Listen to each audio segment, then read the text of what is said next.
September Mount ist Plattitsch Mount. Wie bekicken uns Ostfriesland? Finde auch, dat Eems Speerwerk beganne sum. Wo de Eems al bald in de Dullet münd, steigt ein Jahrhundertbauwerk, dat Eems Speerwerk.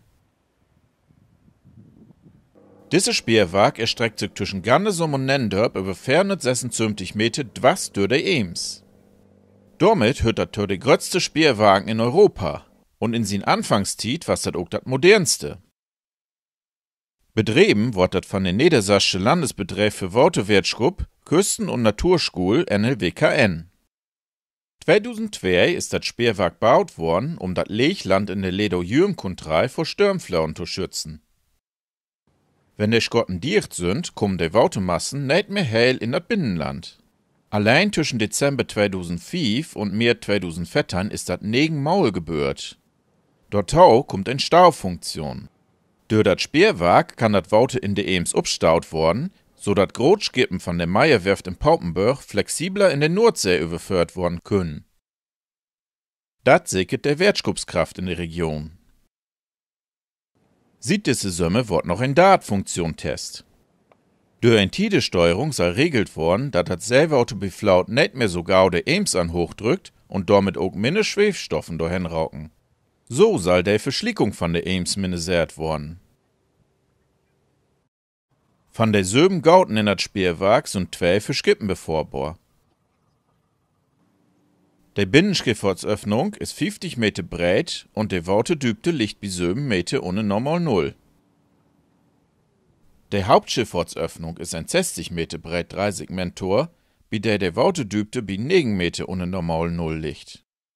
Wenn der Eems abstaut ist, können hier Skippen mit dem Deibgang von Bitto 8,50 Meter durchfahren.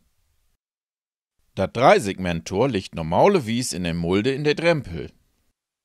Das fährt hoch, wenn der Eems abstaut worden soll, oft geht sogar hell dicht, wenn wir ein Stürmflaut haben.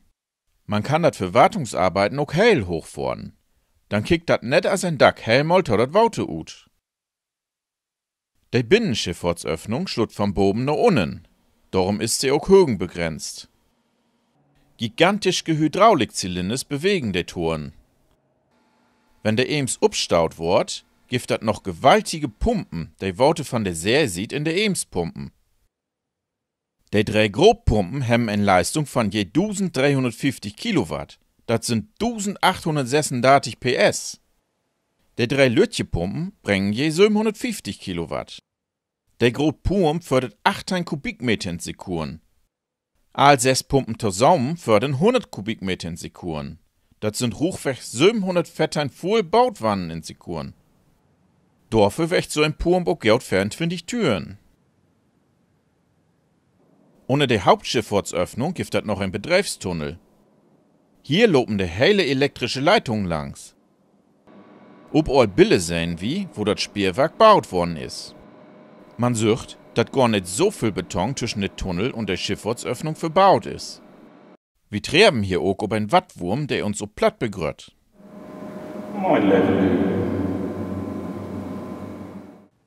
Der Tunnel kriegt man als Privatperson so nett zu sein. Man ob ein Föhren in das Besucherzentrum Begannersum, wird man auch ein hellbühlt interessantes gewor. Und für Radfahrers, der in Murmeland an der Eemstig fahren, ist das hell moi zu rauken.